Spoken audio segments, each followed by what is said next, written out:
for Johnny Barnes, please.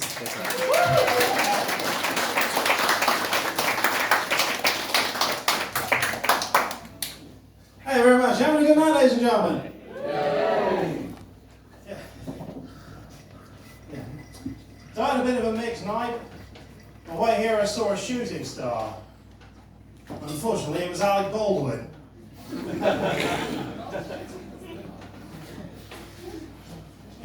Good news for Exeter. There are plans to open a chain of barber shops and hairdressers in the town. These must be the grooming gangs I've heard so much about. Yeah, I saw an advert for a pet grooming service. My first thought was, blimey, some people fuck anything, won't they?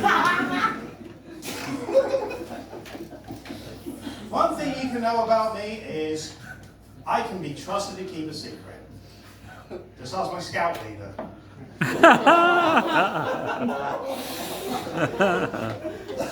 Those close to me have described me as a quiet fellow, a man of very few words. Well, that's the next half hour, but one critic saw my show and said, he acts like he's at home on the stage. Well, he saw my Edinburgh preview. That was 2 hours of me questioning my life choices while eating crisps and watching porn.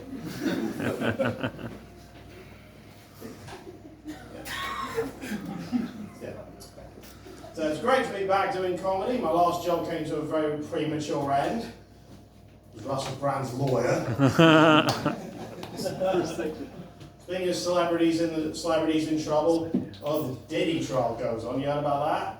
Yeah. Yeah, whenever I see a singer or musician who's in legal trouble, really bad trouble, I always think the same thing.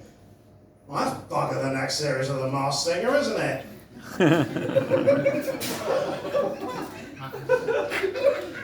Anybody here like the Smiths? Yeah. So I remember there was a piece in The Independent, because of bloody course it was The Independent. So, in the lake of some controversial things, Morrissey said it was titled, "Why do I feel sorry for fans of the Smiths?" I'm like, mate, try being a Lost Prophets fan. Now, it is the job of every comedian to know where to draw the line. Well, I know it's over there in the bathroom. Yeah, one time I performed here, there was a sign outside the bathroom that said, "Out of order, please use disabled."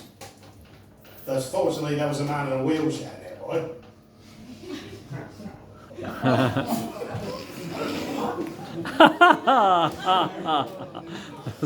That's funny. You got there. It took me a minute. Very good.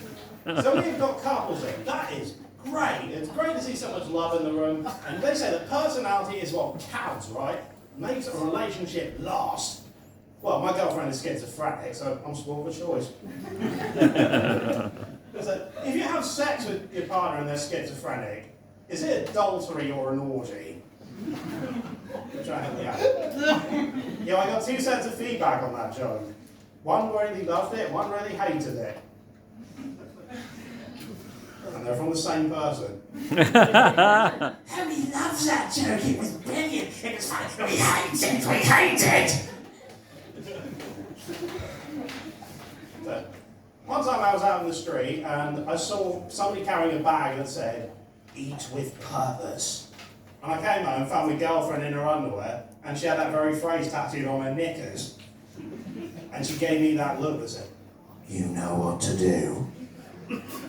Well, not being one to disappoint a lady, ladies and gentlemen, I obliged. And let me tell you, that was one embarrassing trip to A&E.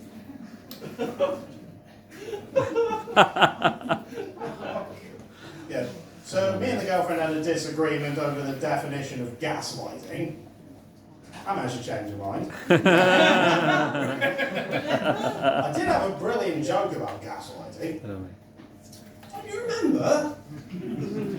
You loved it. I thought it was really funny. And then you're going to buy me a drink after the show. So we've got a bit of an open sex life going on. We've got multiple partners, friends with benefits. universal credit mostly. So we thought, nobody knows how to host a good orgy anymore. So we tried the punchline instead. So we tried hosting an orgy, complete disaster. Too many people came.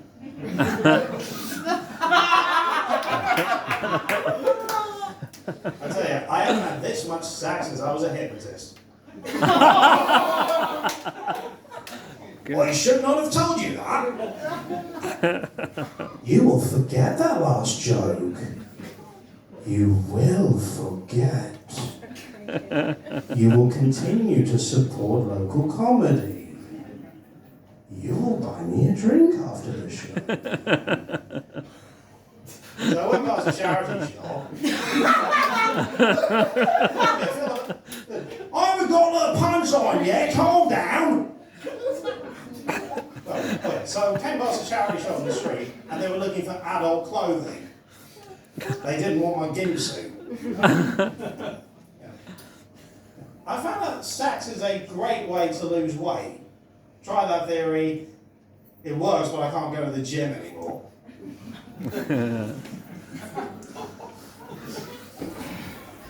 My dad used to say that the worst thing you can do to an enemy is just ignore them. I now understand why he was kicked out of the army. He used to say that if somebody makes you laugh, you can forgive them for anything. And yeah, lots of other people have adopted that philosophy. Woody Allen, Bill Cosby, Rossi Brand. He used to say, behind every successful man there is a woman. Especially if you're into S&M. He used to say, share and share alike. And then he explained what polyamory was. He used to say, the best form of revenge is living well. Boy, he did not understand the point of John Wick. Hello, my name is Inigo Montoya. You killed my father. I've had therapy and I'm over it.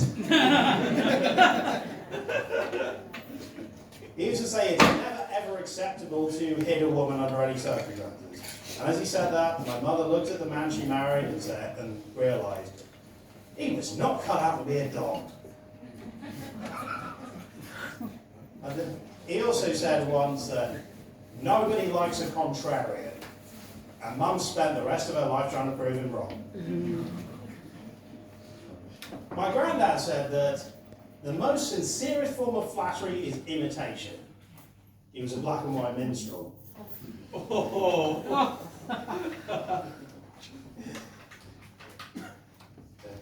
I did get a Valentine's card this year.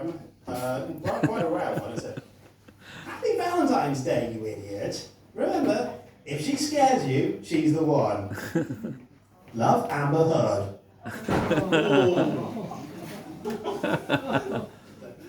Here's the tip. Do you ever find you picking hair out of your teeth and you just have no idea how that got there?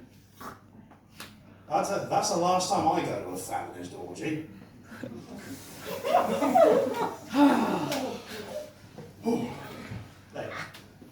Now, I'm a hat person. Turn it in, for Christ's sake! I haven't got the puns on yet. I haven't got the fucking joke yet. Steady on. Okay. So I'm a hat person.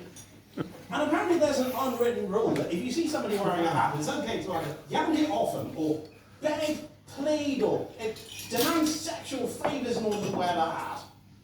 Oh, that's okay, but if I ask to wear a woman's lingerie, then that's creepy. Double standards, eh? What can you do? You get people wearing glasses. You ever lend somebody your glasses? They always feel the need to point out how shit your eyesight is. Oh, nothing gets past you, does it? I thought I'd wear these so they make me look good. I mean, do you sit in people's wheelchairs and say how slow they are? Oh, an iron lung, budge up. Oh, a bit cramped, isn't it?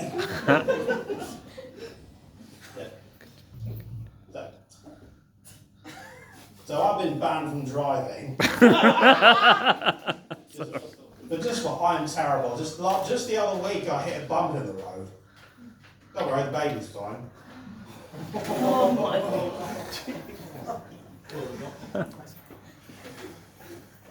So, have any of you done that thing where you're having a drink and somebody tells you a joke and then you laugh and liquid comes snort out of your nose like that? You know what I mean? Free advice, folks, never ever tell a joke whilst in the middle of oral sex.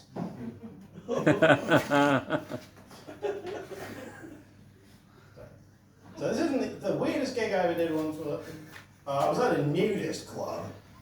I tell you, I haven't seen so many dicks, cocks, twats in one room since I last tuned into Prime Minister's Question Time. On the same bill as me was a naked ventriloquist. Rubbish. You can see her lips move.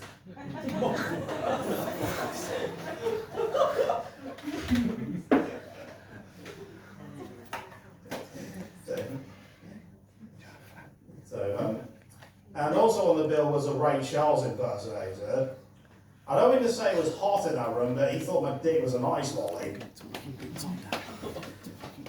Mind you, it ended on a lovely note. I mean, everyone loved the children's choir.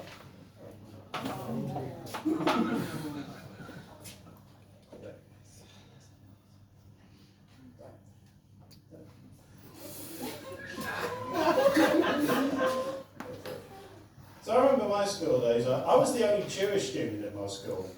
It wasn't easy, but I did get a lot of gold stars.